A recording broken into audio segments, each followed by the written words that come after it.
Banditry started under the watch of APC because they were the ones that brought them in. It was 1992-93 in Kaduna. A riot broke out which they call the Zango Kataf riot. I was a young boy, very, very young then. And people were killed in scores. If you are not an Afsa person practicing Muslim in Islam, they were killed.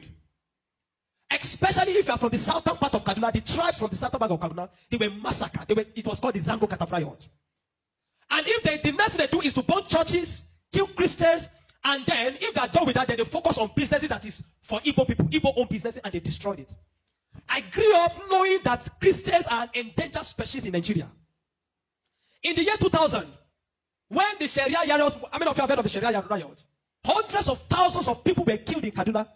I can remember vividly that we had to defend our house from people. They brought some Fulani boys and they faced our house. They were shooting arrows. They were stoning our zinc. They spot our zinc shooting arrows. Even though I was a Muslim then. Even though my father was a Muslim then.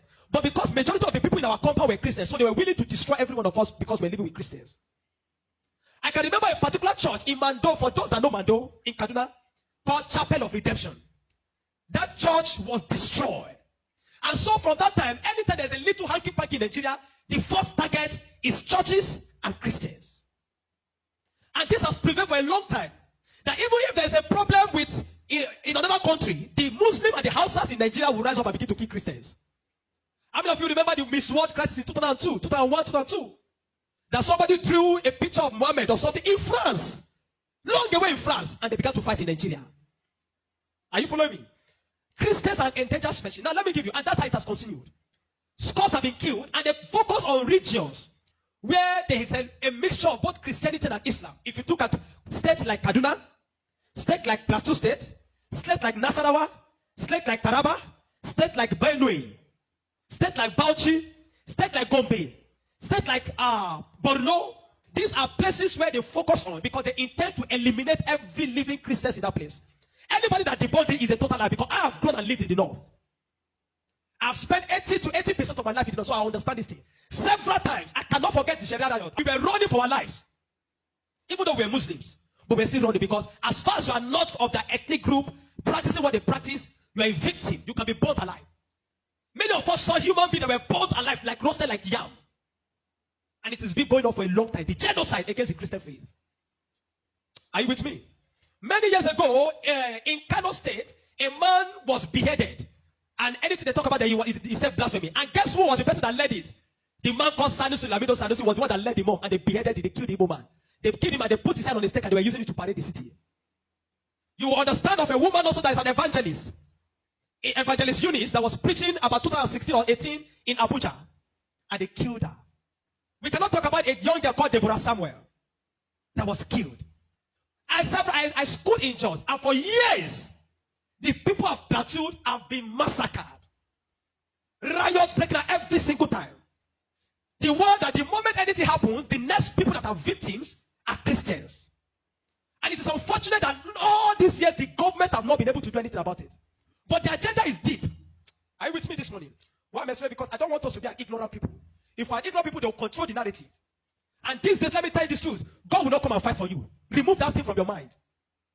If Christians don't rise up, pray from now till tomorrow. God is not coming to fight for you. Are you with me?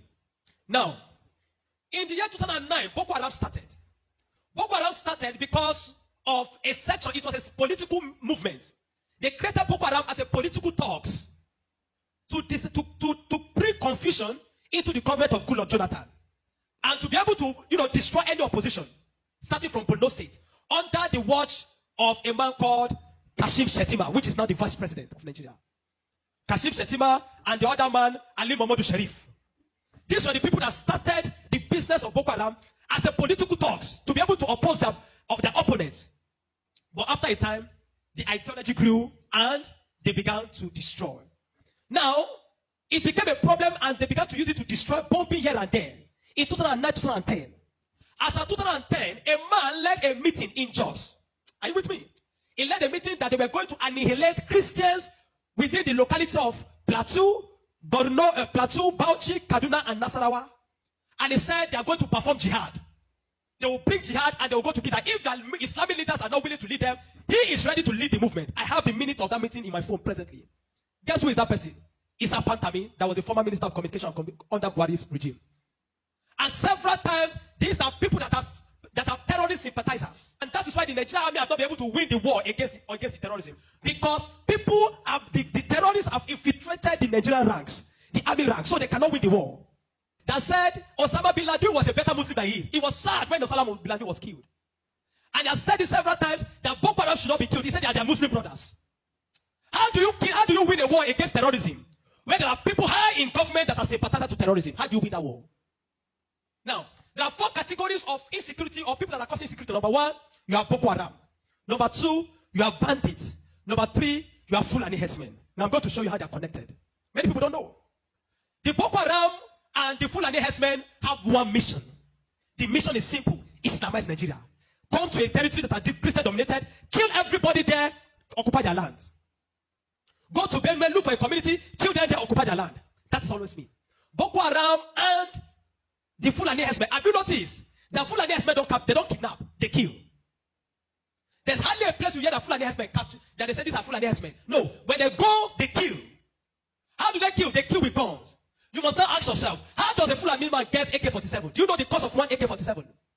One AK-47 is over $1,000 something. Where will a Fulani man be able to obtain to be able to get one AK-47? Are you with me? And now, so you will know that there are people that are sponsoring this movement. Then the Boko Haram and the Fulani, they go about Christian-dominated areas. You will understand that when this terrorism started in Nigeria, that only people that were killed were Christian churches. You will not hear that they kill anyone. It is Christians and churches. I remember in Kaduna then that churches began to look for security men to guide their churches in every service day. Otherwise, you can be in church and then the next is boom, everybody dies. And churches that don't have money to hire soldiers began to use some of their members. I was a member of the security team in my church in Deeper Life in Kaduna in 2010. Because we don't stay in the church. Once I come to the church in the morning, we stay outside, moving around patrolling, because anybody can come and drop anything.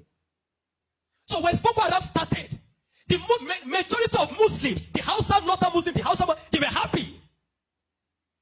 I know of people that were celebrating it. If you see them crying today, I'll tell you why. At the initial beginning of this thing, they were happy celebrating the killings of Christians.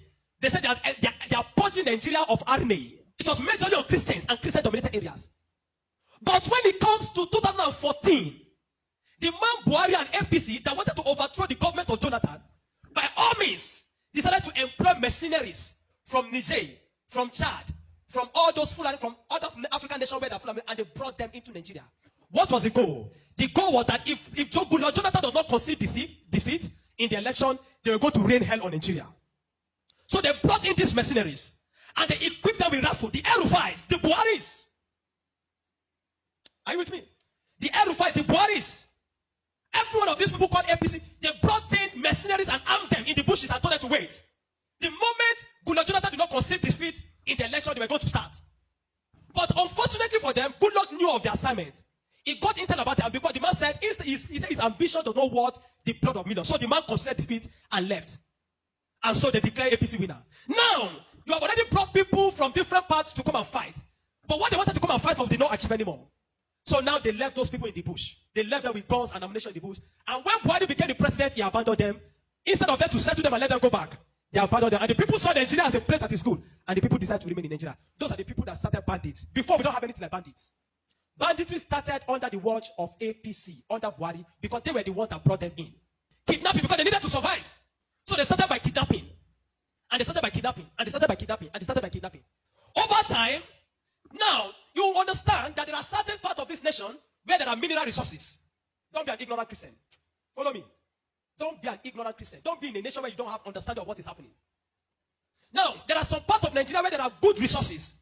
And this is have been illegally mined by elites, the military generals, the oligarchs, the people that are the leadership of the North. They were mining these resources, and the money does not go into the federal government account.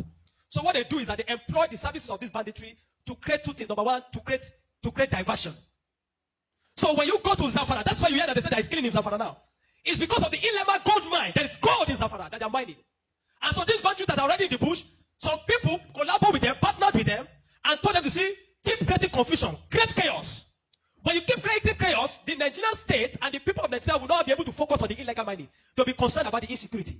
So the insecurity is created as a means of diversion in the north. Are you following me? It is created as a means of diverting the attention of the military and the Nigerian populace from being able to focus on the illegal mining of resources. And any part of the north where there is resource, you find out that insecurity there. Recently, it has started in Kwara because there's a great amount of lithium in Kwara too that they have discovered and they're mining. So they partner with the Chinese because the people that do this illegal mining are the Chinese. They partner with the Chinese to be able to. So the bandits became the security men of Chinese and all those people to protect them. So that while they are mining, they can begin to cause chaos. Because while the people are mining and they are causing chaos, kidnapping, nobody will be able to focus on what the Chinese are doing and those people illegal mining. Every single day to this moment, I'm telling you, they are mining in those places. And they will take it to an airfield in the bush and fly it out of Nigeria. They are making billions of dollars from it every day while people are being killed. That is why you now hear that Muslims are saying that they are killing Muslims too. What you have, it is what Buhari created. The APC-led administration created. The banditry they created is what is affecting the North now. Because the people they brought to come and kill Nigeria in 2015 did not succeed because good luck relinquished power to them. And now the people have become thugs. They have become tools to be used in the hand of men that are using them to secure their illegal gold mines. And that's why you kill them. That's why you hear that they say they are killing Muslims. Now, the Christian persecution and genocide has been there. So you find out that the other part, the Muslim and the Fulani men keep going around killing in all those parts. And the Christians and the churches have been silent for too long. This evil has prevailed in Nigeria because the righteous men have been too quiet. If we're ever going to win against insecurity in Nigeria, Nigeria must put two things Nigeria must do. Number one, Sharia law must be completely abolished in Nigeria. Because Nigeria is not an Islamic state. Why will Nigerians or part of Nigeria be practicing Sharia? The law guiding them in constitutional law that believe that if somebody deserves to die because he speaks against his God. Can a Hausa man insult Jesus and I kill him for insulting Jesus? But somebody believes when you speak against Muhammad, you deserve to die. How do you live in a country with somebody that has that kind of mentality? The military have become complicit. They are compromised. Nigerian military cannot win this war. 20 years from today, I'm telling you, 20 years from today, this thing of insecurity will not end because there are people that are enjoying it, benefiting from it, and reaping from it. If Nigeria want to win this war, partner with America. Let them come and militate. I'm not sure I've seen that in Kano yesterday, some people were protesting that they don't want America to come. Because they believe what they have been told is that if America is coming to kill Muslims, and the man says he wants to come and kill terrorists, but they are protesting. Anybody that is negotiating, people like Ahmed Gumi, Sheikh Gumi should be locked away. A terrorist sympathizer is a terrorist. A man that believes that you are not supposed to kill a terrorist is himself a terrorist. A man that believes that we should go and negotiate. How do you go and negotiate with terrorists? Because you see, terrorists are not just criminals. They are working with a wrong ideology. A man that believes that killing he has nothing to lose. How do you negotiate with a man that believes that killing himself is going to meet their God in heaven to collect 72 virgins? How do you negotiate with such a person? A man like Sheikh Gumi should be locked away. A man like Ali Mohamed Buhari should be arrested. You want to win against terrorism, you must go brutal. No nation win against terrorism by pampering them. The custom is taking rice, seizing rice from Nigeria and taking it to terrorists in the bush that they need to take care of them because they are human beings. No. The moment you have become a terrorist, you see that taking the life of your fellow human being is nothing, is to please a God, then you don't deserve to live. Children of God, I'm not going to ask you to pray because this is not a period of prayer. This is a period of action. Reverend Dr. Ezekiel from Jos, the man have been speaking, have created attention. Not for what have they invited the man for interview because they don't want to give the man any airtime. But you see, any little thing they will call Gumi and give him microphone. Gumi, they are inviting Gumi up and down. The media is complicit. The Nigerian military are complicit. You can't win war with this Nigerian army, not because they don't have the capacity, but because they are compromised. Buhari created banditry. The people like Gumi and the rest of them, they are the people that facilitated the idea of Boko Haram. And today, some of them are your leaders in government. Most of them are moving free. Not one have been arrested. Kabiru Sokoto that bombed Nyanyan in 2011. When they rearrested him, guess where they caught him? In the house of Shetima in Abuja. What is he doing in the house of Shetima if Shetima doesn't know him? But today, Shetima is your vice president. How do you win a war where terrorists are ruling you? Where terrorist sympathizers are moving around? This is not a period to say we are praying. No! This is a period of wisdom. This is a period of action. Churches in the south have no idea. They sit in their cozy churches with AC blowing them. They don't know what it means to be in the north. They don't know what it means to be running for your life. That every Sunday in the church there in Kaduna, when they say let us pray, everyone is praying with one eye open. Because you don't know, bomb might go up at any time in the church. The Nigerian church must rise up. There's an agenda. And if you read the minutes of that meeting in 2010 led by Isa Patami, you will not believe it. I have a recording of his messages. Where's our plea? Why would they be killing their people? He said, why would they be killing his Muslim brothers, referring to Boko Haram as their Muslim brothers? How do you win with such a people in government? And that guy was a minister under Buhari for 8 years. Do you know what I'm telling you this morning? You are in Nigeria. If you are not aware of what is happening around you, in a short time, one day your calamity will just come. You will not know how. Are you with me? The banditry that is destroying them in the north was created by the people Buhari brought for mercenaries to destroy Nigeria in 2015 in case he did not win. Unfortunately, he won, and those people were left without fight. And they began to use the weapons that have been provided for. These guys have sophisticated their weapon. They move logistics, move money in dollars. Where do you think they're getting it from? You think it's from the sale of cow? No.